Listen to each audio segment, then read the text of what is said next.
అందరికీ నమస్కారం. అహంకారం బలం దర్పం కామం క్రోధంచ సంసితః మమాత్మా పరదేహేషు ప్రద్విషంతోభ్యసోయకః. అహంకారం బలం దర్పం కామం క్రోధంచ సంసితః మమాత్మా పరదేహేషు ప్రద్విషంతోభ్యసోయకః. అహంకారం బలం దర్పం కామం క్రోధంచ సంసితః మమాత్మా పరదేహేషు ప్రద్విషంతోభ్యసోయకః.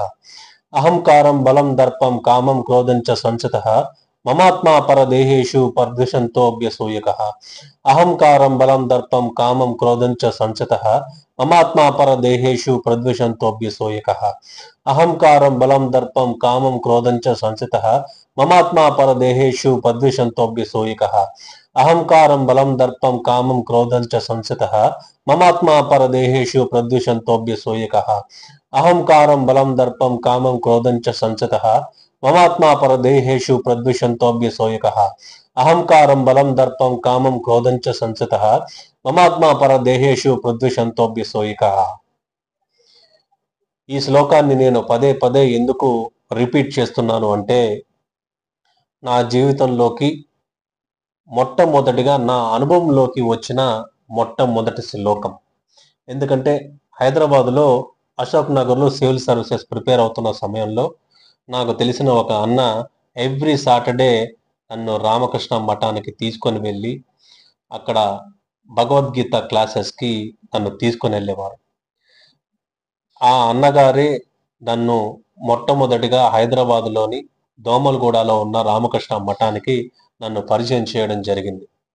అలా అన్నతో పాటు ఎవ్రీ సాటర్డే భగవద్గీత క్లాసెస్కి వెళ్ళేవాడిని. అక్కడ నా జీవితంలోకి నాకు ఎదురైన మొట్టమొదటి శ్లోకం, నా అనుభవంలోకి వచ్చిన మొట్టమొదటి శ్లోకం ఈ శ్లోకమే, ఇప్పుడు నేను చెప్పిన శ్లోకం.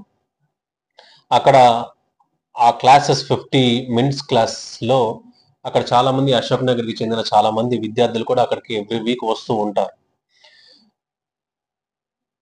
ఆ 50 minutes క్లాస్లో అక్కడికి వచ్చిన స్వామీజీ వారు ఏదో ఒక శ్లోకాన్ని తీసుకొని మన నిత్య జీవితంలో జరిగే రియల్ టైమ్ ఎగ్జాంపుల్స్తో దాన్ని కోరిలేట్ చేసి ఆ శ్లోకాన్ని ఎక్స్ప్లెయిన్ చేసే విధానం నిజంగా చాలా బాగా ఉంటుంది.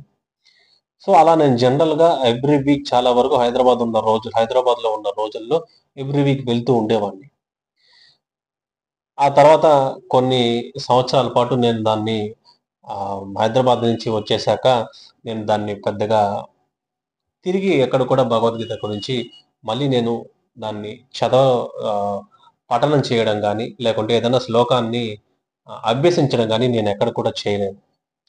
కానీ నేను యూట్యూబ్ ఛానల్ ఓపెన్ చేయాలి అని అనుకుంటున్న తరుణంలో భగవద్గీత కూడా నేను ఏదైనా కాన్సన్ట్రేట్ చేసి భగవద్గీతలో ఉన్న శ్లోకాలను కూడా ఎక్స్ప్లెయిన్ చేస్తే బాగుంటుందని ఒక ఆలోచన ఉన్నప్పటికీ కూడా దాన్ని మనం పాలిటిక్స్ మాట్లాడుతున్నాం కదా, మళ్ళీ భగవద్గీత ఈ స్పిరిచువాలిటీ ఇదంతా దేనికి అని అనుకుంటున్న తరుణంలో సరే ఏదైనప్పటికీ భగవద్గీత కూడా మనం చెప్దామని అనుకున్నాను. కానీ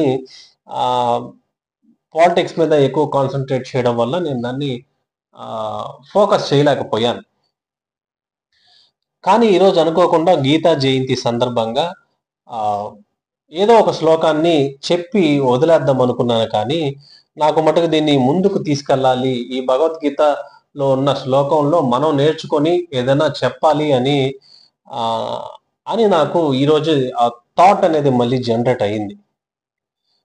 ఇక మీదట జనగణమన యూట్యూబ్ ఛానల్లో భగవద్గీతకు సంబంధించి ఏదో ఒక శ్లోకాన్ని తీసుకొని నాకు వీలున్న టైంలో నెలకు ఒకసారో లేకుంటే 10 రోజులకు ఒకసారో 30 రోజులకు ఒకసారో నా వీలును బట్టి నేను నేర్చుకొని విత్ ఎగ్జాంపుల్స్తో రియల్ టైమ్ ఎగ్జాంపుల్స్తో కోరిలేట్ చేసి చెప్పదలుచుకున్నాను. అయితే ఈ శ్లోకం విషయానికి వస్తే 16వ అధ్యాయం 18వ శ్లోకం ఇప్పుడు నేను చెప్పిన శ్లోకం. దైవాసుర సంపద్విభాగ యోగము. అహంకారం కానీ అహంకారంతో కూడిన బలము గలవాడినని వెర్రవీగిపోవడం కానీ, గర్వము కలిగిన వాడైనా కానీ, కామము కలిగి ఉన్నవాడైనా కానీ క్రోధం అంటే కోపము కలిగి ఉన్నవాడైనా కానీ, కోరిక కలిగి ఉన్నవాడైనా కానీ, ఇవన్నీ కూడా అసుర లక్షణాల కింద పరిగణించబడతాయి.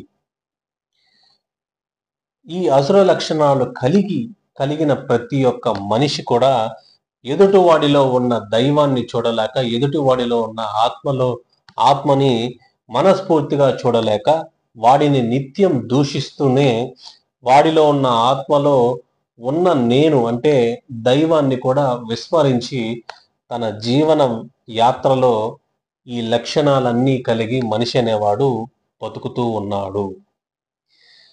ఇప్పుడు నేను చెప్పిన క్వాలిటీస్ అన్ని కూడా these are the basic qualities of every human being in this Kaliyuga. ఈ క్వాలిటీస్ లేకుండా మనిషి అనేవాడు ఈ రోజుల్లో చాలా వరకు ఎవరు కూడా నిత్య జీవితంలో ఎవరు కూడా చాలా వరకు లేరు. ఒకవేళ ఉన్నారు అంటే వారు దైవ సమానులే. ఈ క్వాలిటీస్ ప్రతి ఒక్కరి జీవితంలో కూడా నిత్యం మనకి ఎవ్రీడే ఎక్స్పీరియన్స్ అయ్యే క్వాలిటీస్ ఇవన్నీ కూడా. ఈ అసుర లక్షణాలు కలిగిన వారు అందరూ కూడా ఎదుటి వాడిలో ఉన్న దైవాన్ని చూడలేక, వాడిలో ఉన్న ఆత్మలో ఉన్న దైవాన్ని చూడలేక విస్మరిస్తూ బతుకుతూ ఉంటారు. ఈ క్వాలిటీస్ అన్ని కూడా పక్కన పెట్టి ఈ క్వాలిటీస్ని దూరం చేసుకోవాలి అంటే నిత్య జీవితంలో, అంటే నేను చెప్పేది ఏంటంటే నిత్య జీవితంలో ఏదైనా కానీ సంఘటన మనకి ఎదురైనప్పుడు, ఏదైనా ఒక ప్రతికూల పరిస్థితులైనా మనకి ఎదురైనప్పుడు దాన్ని ఓపికతో, చిరునవ్వుతో, ప్రేమతో, సహనంతో, చిరునవ్వుతో కానీ ఆ సంఘటనని, ఆ ప్రతికూల